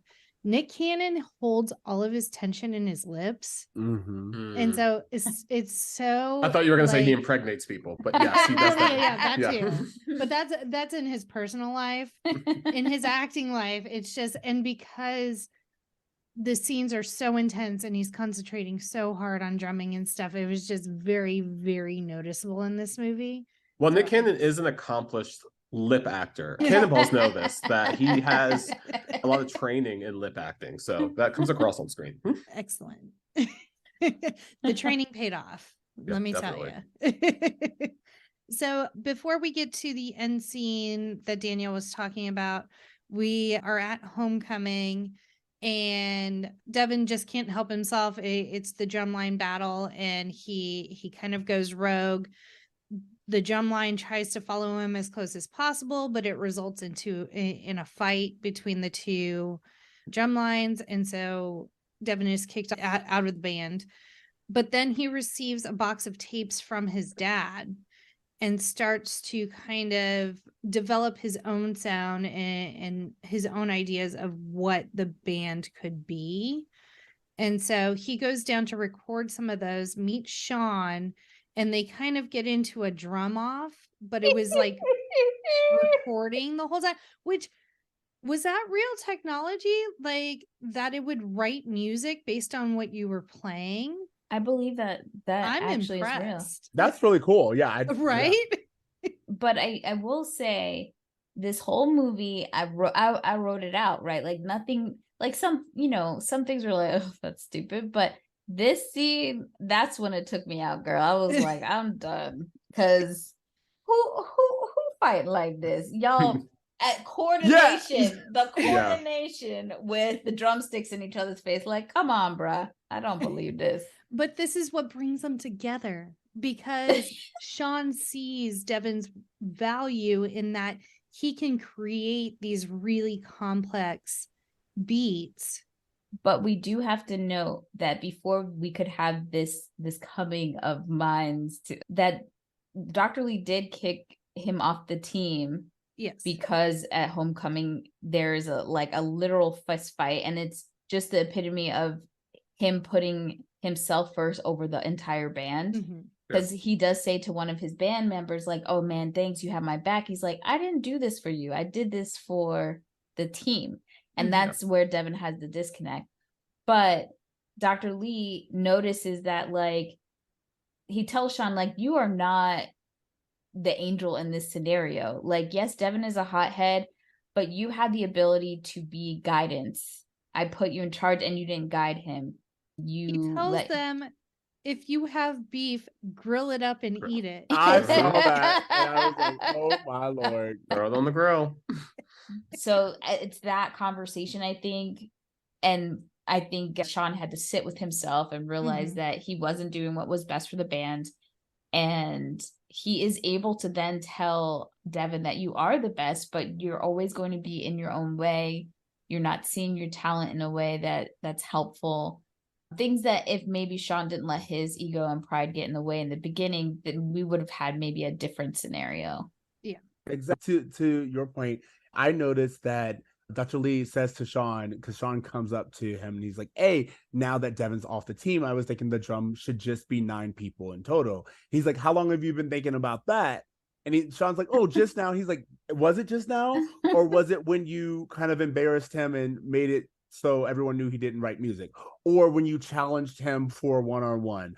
Or from the moment that you saw him? It's like, you always have kind of been playing this way where he was like, yeah, it's Devin now, but how soon before you think that you are better than the rest of the line? Does it stop at 9, or does eventually it just get down to you're the only one who can do this? And I thought that was a really good way of letting Sean understand that he himself was on a slippery slope. Like he was so mad at Devin for making it all about him, but it's like, how are you not doing the exact same thing or on your path to being the exact same way? And all of that resulted in what I thought was important, Sean being vulnerable to Devin. And as we talked about, it's that moment where he goes, look, man, you are good. You're probably the best, but you will always get in your own way because it's not about you. It's about the band. And that moment right there was when I was like, all right, see, this is what Devin needs. In order for Devin to be vulnerable and learn and put down his machismo persona, he has to understand that he is not in a cockfight competition. Because that's the thing. If it's a battle of egos, where Devin's from, he has to maintain his presence. He can't let that go. But if you make it a safe space for him, and you're like, look, I'm going to be vulnerable and I'm going to let you know right now, all I want to do is help, then you give him the opportunity and the encouragement and space to trust you and learn from you. Right.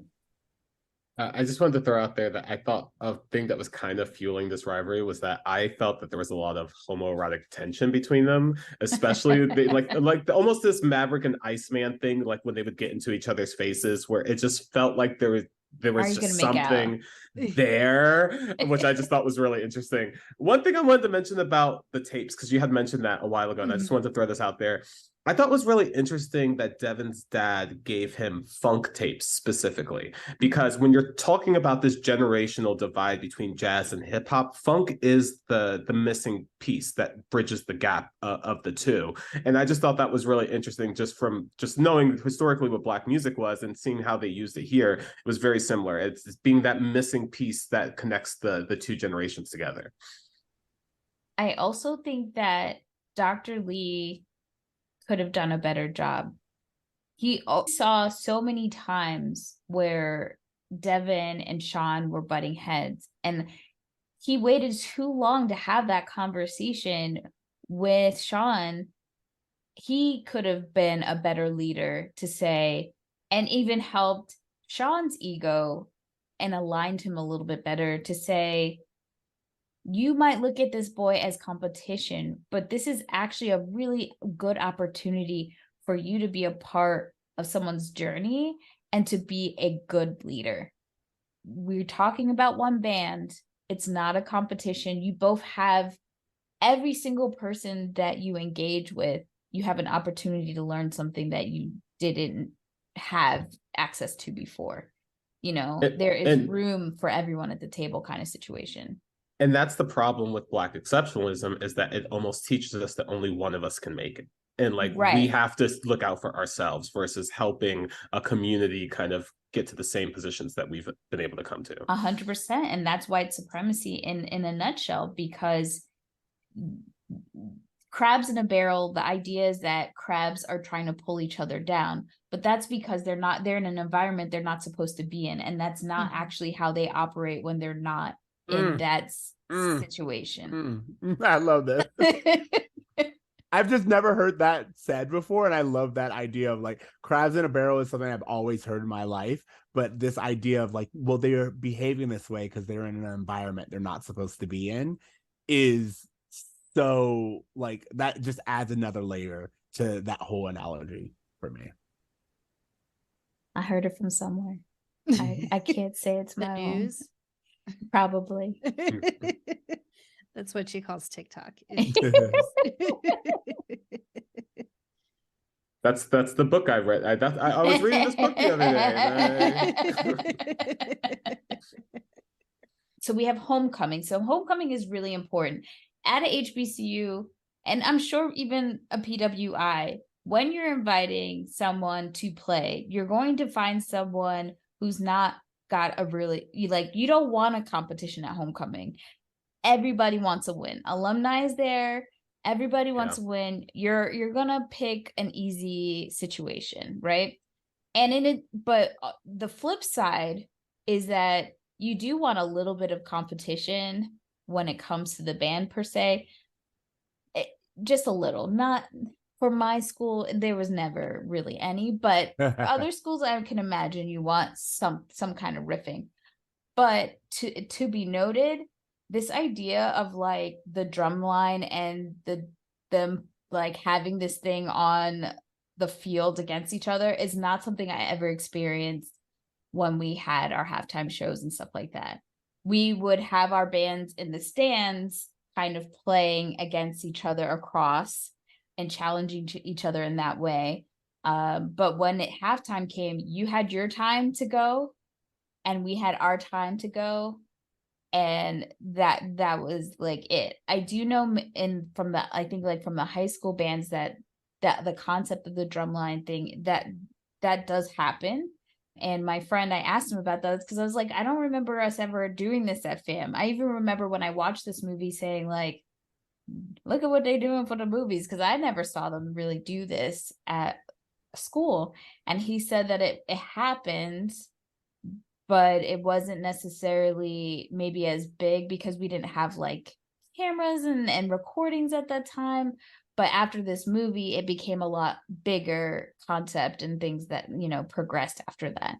So I just thought I would give you guys that nugget because that's a great nugget. And can I just say, you said something about, we didn't have the news. One of the things I love about watching 90s sports movies is that there's always like an announcer, no matter how high stakes or low stakes. If I'm watching Little Giants, there's an announcer. If I'm watching Mighty Ducks, there's an announcer. And I'm just like, do all of these places have announcers really like this? Like, it's just interesting when they want to add drama to it. They're just like, we need someone in there giving the play-by-play. Well, for Jackie and I, who are very like not good with the sports, we need that character always to explain what the fudge is going on. Yeah. And we still get it wrong when we explain every it on time. the podcast. Yeah. So obviously, as we have said, they win the competition. Spoilers. Oh, they win the classic. Okay, so I explained Homecoming. The classic is not necessarily accompanied by a football game. This is just like battle of the bands kind of situations. Sometimes we would call a classic a game where it would be a game. We have a classic in Orlando every year where Florida A&M plays our rivals, Bethune-Cookman. There are 4 historically Black colleges in Florida, and Florida A&M, Bethune-Cookman, Edward Waters, and Florida Memorial down in Miami. But yeah, sometimes the classics are a game and sometimes it's just like a battle of bands kind of situation, and you have multiple bands that are invited and they come and they show out. That whole thing with PD Pablo, I want to say Bethune-Cookman did that exact thing at a classic before this movie came out. Wow. Can I say that like seeing Free and AJ was such a time capsule. I'm like, Free and AJ are in this movie. And for those of you who don't know, like 106 in Park was the Black TRL, and Free everything. and AJ were celebs, like they were famous. So to see them in this movie as like the award presenters and as you said, TC, like the announcers to be, hey, this is what's going on in the next step. It was fun, and it was like almost like anointing the movie with its blackness. That's why it's like so weird that like Bow Wow, because Bow Wow eventually was a host on 106 in Park, and Terrence, what's his name? Terrence J or whatever. Yeah. The one who's in all of the like Think Like a Man movies now. Yeah, he's an asshole too. But like they're like, oh, that 106 in Park, and people talk about them. I was like, no. 106 in Park was Free and AJ. And it belonged to them. It did. And they left in solidarity because BET was about some bullshit, wasn't paying them, and they left. And it was never the same. It never was. We did also get an appearance by Stuart Scott. Oh, yeah, R.I.P. Yeah, so it made my little heart hurt a little bit since he has since left us. So they win in a drum off, obviously. Right. Devin was not allowed to compete, but I feel like there's kind of cheating a little bit because then they swapped him out for the Drumline battle. Yeah. Yeah. I mean, I don't know if there's the same rules that you have for like collegiate sports, or, because there are rules about like you can't, have someone who's not on the roster. Yeah. But yeah, like I felt like it was like the designated hitter. He was just the designated drummer in that situation. Yeah. And then coach promises Devin that he gets P1 next year. Yeah. So he's set up for next year. Which, by the way, if the story arc was to have this overtly boastful, arrogant kid humble himself, him learning how to help out the team without getting anything out of it personally, him not being able to join the Drumline at the end, just being like, hey, you're P1 next year, or you're I don't know, just to me, I think that's a better arc for his character in general. It's less satisfying probably from an audience perspective, but I think it's a better arc. I think that him, like, he doesn't play in the official competition or the big game, only in this like little drum off. And then the idea that something that I remembered while watching, or was reminded of while watching is he says no other freshman has made P1. So Yeah. he was already being exceptional, and then he lost it. So for Right. him to not get it back at the end, but being like, next year you can get it, I actually think is like a humbling thing of, it's like, hey, you stood in your own legacy, so to Yeah. speak. You had this thing that no one else had ever done, and you lost it, but you did earn it. You did redeem yourself enough for you to still get that level next year, but it won't be no other. Like, there are plenty of sophomores who are P1. Right. You were the only freshman to do it, and you lost it. I feel like that is something in itself. I would have preferred if the Dr. Lee didn't just say, okay, you can do the drum off or whatever it's called. It would have been nice if his line said, you know what, Dr. Lee, I know that he's not supposed to be playing, but we really need him, or we feel like The team. he's part As of the a team. Yeah. Then it would have seemed like, okay, like, you know, it just Bring it back felt- around to like one team, one sound, like all that shit, and Right. just being like, he's our sound. So to have him go, it's like having all of us go because we're one team. Like they could have roped it back Right. into The story drum we're line. telling. Yeah. and then it wouldn't have seemed like the director kind of flip-flopped it, but you know, he's like, okay, I'm listening to the team, you know. I agree with that. I have to be honest, and I apologize to any hardcore drum enthusiasts. I could not see a huge difference between like the finale performances and the performances that kind of filter throughout the movie. Like to me, they were all like equally impressive.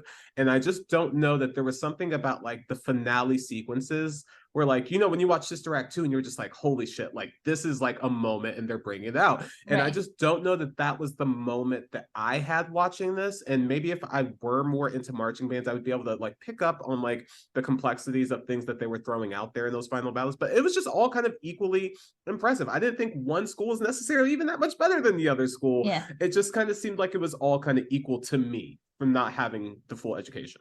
I feel like yeah. the one that stood out was the first that their band performed in the final drum off, where they like put the drums, the big giant drums in a circle and then like ran around it drumming, and there was like a lot of physicality to it. I thought that was way more impressive than the actual final which like won them the battle. Yeah. One snare like snare solo sounds the same as another snare solo to me. Don't hate me. Don't come after me. I mean, I enjoyed just like, for me, I was watching when they were able to do the drumsticks and then like they were hitting each other, so, like that you know, baby girl would have dropped one already. Yeah. No coordination. You want me to do what? Yeah. But also, so I have a question. I hope you asked your contact. If not, I need this answer answered for me. Okay. Why do some of the chin straps go in their mouths? I don't know. I thought about that too, and I don't know if that they just purposely did that. So I have no idea, but I will find out. I'll ask. I've never to seen it Google before. I found why they do it in war, but I can't figure out why the marching bands, and it's not everyone. Yeah. Some of them have them like under their top lip and some are under their chin and some are in between. Like, I don't understand. Well, Sigmund Freud would say that oral fixations, oh, you know, true. from birth. It's also to be noted that Jason Weaver's character joins a band fraternity, and I just wanted to be known that this is an existing thing. There are actual fraternities within the band, even within, I think, different sections. It's like a whole thing. You know what else is really funny too? Different sections beef on each other and talk shit. The trumpets think they're better than the flutes, and they think they're better than, and everyone talks shit about everybody. I thought that was funny in the movie. There is this segment where every single section's like, we are the most important. We are the heart of this band. Everyone had a reason. So yeah, I thought that was fun. I thought it would be really, I would love to see more movies dive into this culture because it is so rich and so many people have been deemed, band nerd, but there's like so much more to it. And I'm always intrigued about the drum majors too. Like at FAM, but I think any band to be a drum major is huge. It's not an easy thing. Question: Are those the people with the whistles? Yes, they're the They're ones. conducting the band, so they Yes. actually have to. Typically, the drum major is considered the most talented musician of the bunch. So to become drum major is like a major like status symbol, usually filled with a lot of ego, and But it typically is that of just like you were considered the best of the best. I was impressed that the drum majors were dancing with the dancers, like they had learned the dancers' routine in the competition at the end. I also want to state that for some HBCUs, different elements are higher ranked at different schools. My school, that the band is what we're known for. We're called the Marching 100. I think at this point we're over 200 and something members. We run deep. Now them dancing girls, cheerleaders, I don't know nothing about it at FAMU. I know we have them, but I don't know what they be. They're not the draw. They're not the thing that are selling tickets. Yeah, we do, but at other HBCUs, the girls, I don't want to call them dancing. Thank you, the dance squad, because I was about to say dancing girls and be very offensive to people by accident. There's like a whole other situation going on. Not to say we don't have dancers. It's just that is not like the priority, I guess you could say. Sure. And if you ever want to see like that whole situation, I do think that the Beyonce Homecoming concert is just a beautiful love letter. Yeah. She just it's masterful the way that they put that band. Whoever the director of that band was and how they did things was very beautiful. And to your point, and I believe we're at the end of the movie. Forgive me if we're not, but I wanted to say I want more. Like you reminded me when you came out with all the movies that we had during our trailer, and kind of like Save the Last Dance and all this other. There was a time where like a musical movie was like it. Like it wasn't a musical, but it was a teen movie about music. Yes. And the importance of music and the artistry of music or dance. And I'm like, I want more of that back because it is important. And all of the, like, we've had so many of the arts removed or underfunded. And like to remind people the importance of something like the Drumline is really important. And it's its own. Like I remember like Tar just came out, which is like about the orchestra. And then not too long ago, we had Whiplash, which just like, these are really high intense industries to be a part of. And they take a lot of talent and a lot of skill. And again, when you understand like the mind that has to go behind not only reading music, but understanding music and tempo and like what it does and how music really just influences our entire lives, like worldwide. I'm like, bring back that teen MTV movie. You know what I'm talking about? We need it. It's interesting that there seems to be like a refocusing this like post Lin-Manuel era that we're in of just like having musicals, like traditional musicals come out. But I think Ceej, you bring up a good point about there being that subgenre even to that, about the movies about music, about a kid starting a band, about like, even like Roll Bounce is kind of music adjacent. Like it's just like incorporating music and how we humans incorporate it into their lives is so much more complex and more dynamic than just singing a song sometimes. And I think that this movie is a great example of that. And then you also have like Music of the Heart and like a bunch of other great movies that kind of touch on that concept as well, of just how music helps, even especially kids develop and learn. But that's this is cyclical, right? Like having those dance movies, having it, you'll know musicals, when there's like the resurgence of musicals, it is very much aligned to what's happening in the country, especially in our economy, right? Yep. Mhm. So when we're in a good economy, honestly, we don't see a lot of like comedy movies and musicals and stuff like that. But when we're in the shitter, which we're very much there now, you start to see a resurgence of it. So it's very interesting to kind of track when those movies are greenlit and like we see a resurgence of them. So That's a great point, because a lot of times traditional Broadway shows are priced out of a lot for a lot of people. So the only time that you would see movie adaptations are when people aren't going to see the shows live. They can't afford the tickets. So it makes more sense that's when they come into the movies. yeah. I Well, love me I a good think musical. that is Drumline. We did it, y'all. We did it.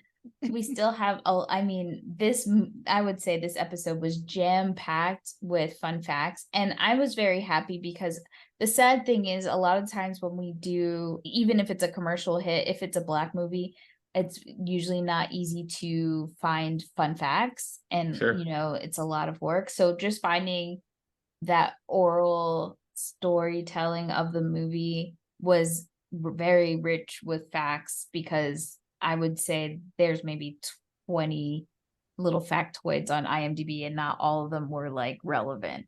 So that's always sad. Let's see. Oh, one thing that I thought was very interesting was that Kim Porter was the real life inspiration behind Layla. Apparently, Dallas Austin had known her since kindergarten. Wow. Right. Wow. Kindergarten. I was just like, so that's also another reason I think that they picked Zoe Saldana instead of like a Kerry Washington, because just like Kim Porter's body type, especially. Yeah. Dallas said that Zoe had the same kind of vibes as her. So see that. Yeah. Poor Kim. It's actually really interesting because that just reminds me, so many of these people seem to be connected in a way, and it's like so strange when you think of like out of like this entire country, there seems to be like a thread that connects all of these people and all of their stories. Yeah, it's super weird. Same with presidents. How many of the presidents that we've had are related to each other? Yeah. Even Barack is related to George W. Yep. Weird. Is it? Or is it all a plan? Oh, here we go. What else do we have? The role of Devin was down to Nick Cannon and Lee Thompson Young. Now, after finding that out, that made me, I know, but how much different would that this movie have been with Lee Thompson in it? I probably would have seen it more because I was a Lee Thompson fan. I loved him. Like, I was really sad when like he passed, because I was just like, oh, that dude had so much potential. He's definitely one of the ones who I feel like was taken too soon, and yeah. I feel like especially now with like the resurgence and the appreciation of all things 90s and 2000, I just can't imagine he wouldn't just be like one of the most wanted, you know, like I feel like had he just been able to hold out a little bit longer, he'd be having like the Making Good treatment. Where it's like everyone's like, yeah, or Journey Smollett, you know, Sure. Like yeah, appreciating their rise from child stars to adult stars. Yeah, Dallas said that Nick had a similar energy of like, he's like, I wasn't cocky per se, but I knew my stuff, which is just cocky. He felt like Nick kind of had that a little bit more than I guess Lee Thompson did. Yeah. And Debrat was considered for the role of Deidre. In what world, Jesus? I have to remember what time period it was, because and it was Atlanta and stuff like that. But I was just like, wasn't she way too old to be playing that role? But maybe back then, not necessarily. Maybe not. But also, are we going to try to put her in a heterosexual relationship? Like, you want me to believe that she's going after Jason Weaver? That's what you want me to believe? Just even in Glitter, when she was like playing the backup dancer, I was just like, she looks like she wants to burn this dress that she has to put on right now. Like, she looks so uncomfortable. A lot of people are uncomfortable during glitter. You're so mean. Glitter wasn't that bad. I actually haven't seen it since, that surprises me because your partner's obsessed with Mariah. I'm obsessed. We have to watch that movie together. It's a great drinking movie. I do want to state that the original, so Tina, I do love that there was a Black female screenwriter for this. So the original movie that they pitched, they started to make some sort of script for it. And Tina's like, I couldn't even read through. She's like, I can't rewrite this. But what was originally pitched felt like a suburban band movie where a Black kid comes to a white uptight school and brings the funk to the school. Of course it was. Everything about that screams. Everything about that. And so the only thing I knew was that the main character couldn't read. He was illiterate, and I thought, no way could I rewrite this. So wow. I like that they changed it that he couldn't read music. Yeah. But how we got to him not being able to read, because I know Dallas didn't said, and he can't read. Someone said that. You're right. Praise be that there was a Black woman. And the director said he didn't like the racial implications, or what he perceived to be the potential racial implications of doing that kind of story. And Dallas's thoughts were, he thought the original script was too comedic. That's what you put, but boy, this is your life story. They talk about you can't read. And like, it would have been nice if instead of being shamed for not being able to read music, that Dr. Lee, and I know it was just not in his character, but like there are so many incredibly famous, talented musicians that don't know how to read sheet music. Definitely. Yeah. Like Prince never learned how to read sheet music. Like, if you're going to compare yourself to someone. Right. Well, they even bring up Stevie Wonder in the movie, but they don't bring up the fact that he doesn't read music. Yeah. They're trying to teach a lesson here, people. So I did, it was kind of disappointing, especially having a female writer. Shockingly, This movie does not pass the Bechdel test. We only got 1 out of 3. Yeah, Deidre could have easily said something to Zoe's character. Yeah. So, fuck that. That scene where they do the drum circle and you use 2 women going like this at the end. They could have said, girl, we did that. That's all. That's all they had to do. Or like Deidre passes by after the step routine. Oh, yeah. And she's just like, good job, girl. You really rocked it. Or something. Something. Or in the step routine, Zoe's character could have said something to the plethora of women that she is sisters with. Well, they weren't named. Because the one does come over and say, are you ready to step? Oh, so they have to be she's named not characters. A named character. Gotcha. Guys, women do not talk to each other about anything other than men. I don't know if you've seen movies. Exactly. Especially before 2014. Yeah, that's all they talk about. Or else this would be considered a chick flick. Like, well, I'm surprised at how moved I was by watching this experience of rewatching this movie. And I'm glad that you guys joined us. Before we get to our ratings, why don't you tell everybody where they can find you on social? At Bruh Meets World on all of the places. That's at Bruh Meets World on TikTok, Instagram, all the socials, and email us at bruhmeetsworld@gmail.com. And as always, you can find us at No More Late Fees on Instagram, Facebook, TikTok, Twitter, and YouTube. And I'm going to start with you, TC. What is your now rating? This is a same-day rental for me, fam. This is a Sunday afternoon. It's raining. What's on demand? Okay, I guess I'll do this. Ceej? I'm going 5-day rental. I personally think that we were able to pick up so much from this, and I feel like this movie has a lot to say, even if it's not necessarily saying it well. I don't know. I feel like it's worth discussion, and it was a fun ride. Jackie? What about you guys? I'm going 2-day. It didn't resonate with me. And like you said, TC, like it all seemed equally good. So there was I didn't feel the stakes. It's important. It's important to like be able to distinguish. You shouldn't have to be a trained musician to distinguish who's better than the other in order for this movie to work successfully. Yeah. Am I going to watch this a bunch of times? Am I going to watch it again anytime soon? Probably not. But would I buy it again? Yes, because for me personally, this is a little bit of history. There's a few movies that came out while I was in college that just are just always going to be my little nuggets. Well, I bought it on your behalf. I mean, I have the DVD still, so how's that DVD player working out for you? Don't start with me, Jackie. It's gonna work.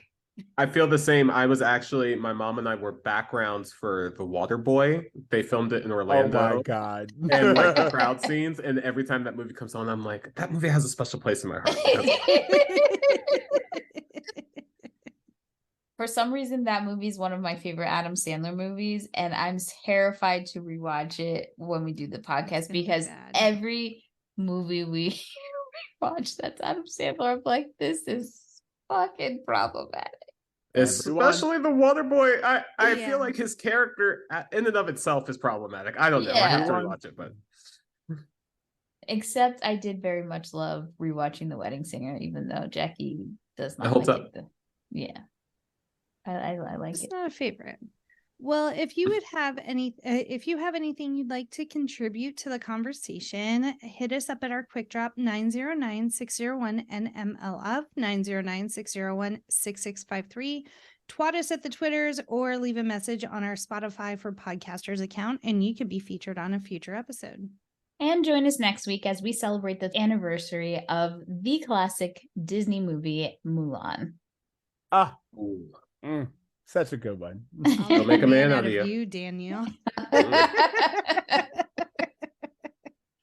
And thank y'all so much. This was great. It did not feel like we've been on for over 3 hours. Anytime. Thank you so guys, much. You know you can invite us back, especially if it's a good movie. And I know you guys wrote some down for us already, but we would love to come back and get into the weeds with you on another fantastic 90s, 2000s era film. Well, we love that. We love you guys a ton. So happy. And as always, be kind and rewind.